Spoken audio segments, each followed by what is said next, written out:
कि हम लोग भारतीय मालों को खरीदी करें। ये भी अवेयरनेस खड़ा करना पड़ेगा और माल माल बनाने भारतीय वालों ने भी। भारतीय माल की गुणवत्ता तो हो। अभी जब लॉकडाउन लगा तो मैंने भी कहा कि भारतीय माल मंगाओ। अब जैसे मैंने सैनिटाइजर, हैंड वॉश, फिनाइल, ये सब गाजियाबाद की किसी फैक्ट्री का मंगा लिया। आप तय जान लीजिए कि जो हाथ धोने की चीज थी उससे हम लोग को टॉयलेट साफ करना पड़ गया, इतना खराब था। तो गुणवत्ता तो नहीं है ना हमारे माल में, सबसे बड़ी दिक्कत तो ये क्वालिटी नहीं है। नहीं, प्रॉब्लम कैसा होता है कि मौके का फायदा लोग लेते हैं। देखो, आज बिजनेस में कोई भी, अखबार से लेकर इंडस्ट्री तक, तीन बातें जरूरी: honesty, integrity and credibility. Credibility is the biggest capital of 21st century. No compromise with quality. दूसरी बात, गुड पैकेजिंग। तीसरी बात, डिलीवरी ऑन टाइम। देखो, शॉर्टकट कट यू शॉर्ट। एक बार किसी को मूर्ख बना पर कोई प्रोजेक्ट आप मत्थे में डाल दोगे, पर अगले बार वो लेगा नहीं। पर उसे अभी ये लेने की पूरे जिम्मेदारी ट्रक, तो सरकार की होनी चाहिए ना गडकरी जी। बाल खराब दे रहे हैं, पैसा पूरा ले रहे हैं जी। नहीं, अभी अभी अभी जैसे आपने कहा, फूड एंड ड्रग जो डिपार्टमेंट है, इनका काम है कि मार्केट में जो जो है उसके स्टैंडर्ड्स तय हुए, उसके अनुसार वो है कि नहीं है। नहीं होगे तो उसके ऊपर बंदी लाए, बैन करे, जब्त करे, फाइन करे। ये भी कार्रवाई करनी पड़ेगी सरकार को।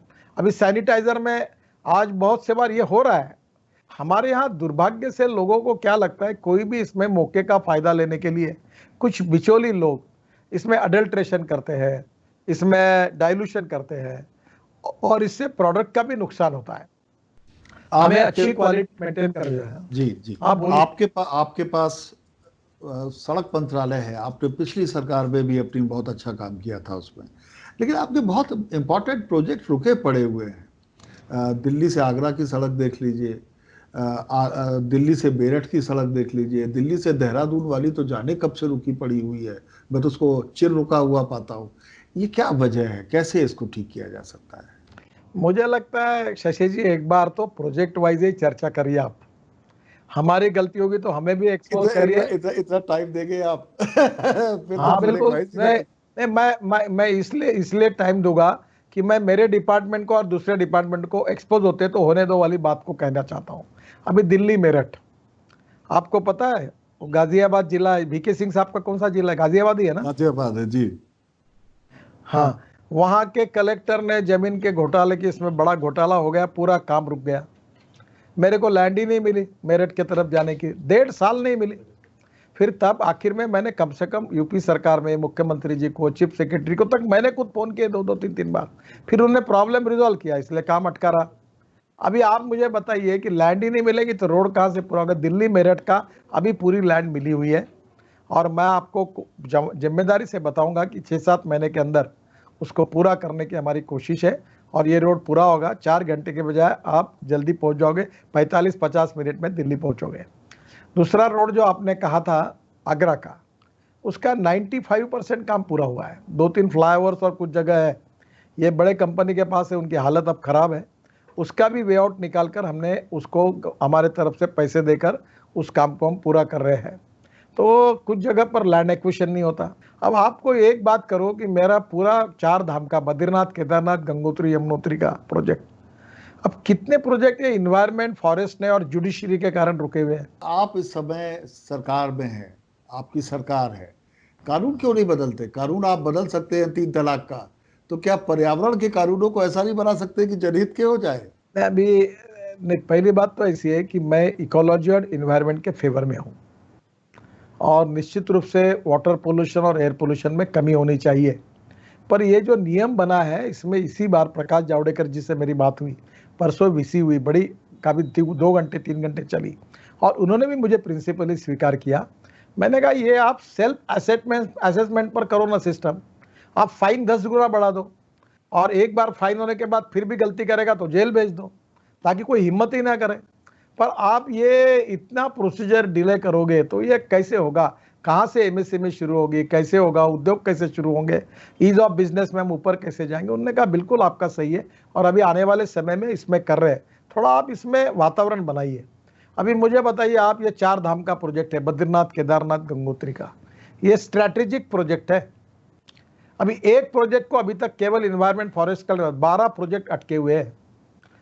अब मुझे बताइए, अगर मुझे प्रोजेक्ट ही क्लियर नहीं, बाकी काम कर लिए हमने, इस सीमा अब पे 12 प्रोजेक्ट ही नहीं। प्रोजेक्ट अटके हुए हैं। हाँ, चीफ चार वाली धाम सीमा में पे। नहीं, 12 चार धाम वाली तो 12 सड़क बन रही है पैकेजेस जो, आपकी। जी जी। नहीं नहीं, वो बन रही, वो जहां क्लियरेंस है वहां। अभी 10-12 काम ऐसे है कि जहां अभी भी फॉरेस्ट एनवायरनमेंट का क्लियरेंस नहीं मिला हुआ है। अब उत्तराखंड की सरकार में भी उसको उनको गति, मैं अभी चीफ मिनिस्टर के साथ मीटिंग कर रहा हूँ और चीफ सेक्रेटरी के साथ बहुत बार मीटिंग कर चुका हूँ।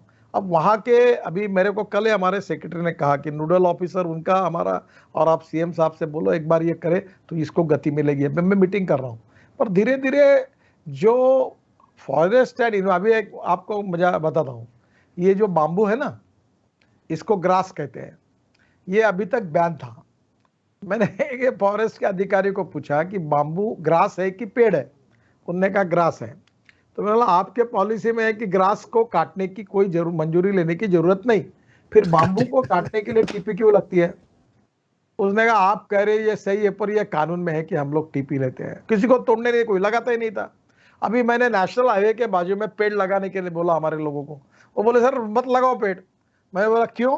बोले ये पेड़ लगाने के बाद फॉरेस्ट वाले आके इसको फॉरेस्ट डिक्लेयर करते हैं और रोड वाइंडिंग करने के समय वो परमिशन नहीं देते, रोड वाइंडिंग नहीं कर पाते, तो पेड़ क्यों लगाना? अब मैंने ये जावड़ेकर जी को बताया कि इस प्रकार से काम होगा रेलवे, और इसको आप अनुमति दो, क्योंकि हम लोग वाइंडिंग पहले बाद में फ्यूचर में करने वाले हैं, तो हमें अनुमति नहीं मिलेगी तो हम पेड़ ही नहीं लगने देंगे, तो नुकसान होगा। तो धीरे धीरे इसमें काफी बड़े प्रमाण पर सुधार हो रहा है। पर आपकी बात जरूरी है, आप ऐसे विषयों को पब्लिक के इसमें भी, आप कहाँ क्यों नहीं हुआ प्रोजेक्ट, आप रिव्यू करके क्यों डिले हुआ, आप एक एक कहानी एक एक एनएच की छापना शुरू कर दो, मैं आपको डिटेल दे दूंगा। अगर हमारी गलती है तो हम अड़चन में आएंगे, स्टेट की तो स्टेट आएंगे, उनके डिपार्टमेंट, और जिन्होंने अटकाया काम, चाहे वो जुडिशरी हो, चाहे इन्वायरमेंट फॉरेस्ट हो, चाहे यूटिलिटी शिफ्टिंग वाला हो, चाहे लैंड एक्विजिशन वाला हो, चाहे एनएचए वाला हो, आप कॉलम में डालते जाओ कि इसके कारण प्रोजेक्ट अटका हुआ है करके, चलने दो, मैं ठीक है। सपोर्ट करूंगा आपके पूरे। एक आपका पुराना वादा है जल मार्ग शुरू करने का देश के। दिल्ली और आगरा के बीच भी आपकी घोषणा है, बनारस से कलकत्ता के बीच आपकी घोषणा है। क्या स्थिति है उसकी, हो क्यों नहीं पा रहा हो? देखो, वाराणसी टू हल्दिया यानी कलकत्ता का लगभग काम पूरा हो गया। आपको पता है कि वाराणसी का मल्टी मॉडल अब इनॉग्रेट हो गया, साहिबगंज का मल्टी मॉडल अब इनॉग्रेट हो गया, गाजीपुर का और हल्दिया का भी लगभग पूरा होते आ गया। फिर 40 रिवर पोर्ट छोटे छोटे बन रहे, उसके भी कामों की शुरुआत हुई। दूसरा, ड्रेजिंग पूरा हो गया, 3 मीटर का ड्रेजिंग वाराणसी टू हल्दिया पूरा हुआ। फिर केशव मौर्य जी के आग्रह पर मैंने वाराणसी से प्रयागराज इलाहाबाद तक का वो भी 1 मीटर का ड्रेजिंग पूरा किया। अब उसके बाद में हल्दिया में जाने के बाद वाराणसी से बंगाल की खाड़ी लगती है, फिर बंगाल के खाड़ी से ब्रह्मपुत्रा का ड्रेजिंग पूरा कर दिया। फिर बांग्लादेश में जाकर मुंगली पोर्ट है, वहाँ का भी ड्रेजिंग पूरा किया। फिर बराक रिवर का भी ड्रेजिंग पूरा हुआ। तो आज आप समझ लीजिए कि इलाहाबाद से, प्रयागराज से 1 मीटर का ड्राफ्ट है, वाराणसी से 3 मीटर का ड्राफ्ट है। अब हम यहाँ से हम लोग चाइना तक माल ले जा सकते हैं, साउथ ईस्ट एशिया तक ले जा ये सकते कब हैं, कब शुरू हो नॉर्थ पाएगा? ईस्ट तक। हो गया सर शुरू, अभी आप कल जा सकते हैं नाव में बैठकर। नाव में बैठ के जा सकते हैं कि अभी अभी माल, नावें नहीं चल रही हैं? हाँ, तो अभी क्या है कि अब उसके लिए प्राइवेट लोग आगे आए। अभी बीच में एक कंपनी के पोटैटो चिप्स और कोका कोल्ड ड्रिंक्स वगैरह सब आए ना, वहाँ वाराणसी में आना शुरू हो गया माल। अभी प्रॉब्लम है कि आप उत्तर प्रदेश का आम, अब यहाँ से हम एक्सपोर्ट करके डायरेक्ट साउथ नॉर्थ ईस्ट तक ले जा सकते हैं। नॉर्थ ईस्ट से कोई लाना है तो यहाँ तक ला सकते हैं, आप बंगाल से ला सकते हैं। अभी नेपाल का माल पानी से भेजने के लिए हम गंडक में काम कर रहे हैं। और दूसरी बात, जो मैंने घोषणा की थी वो डीपीआर 12,000 करोड़ का बन गया है।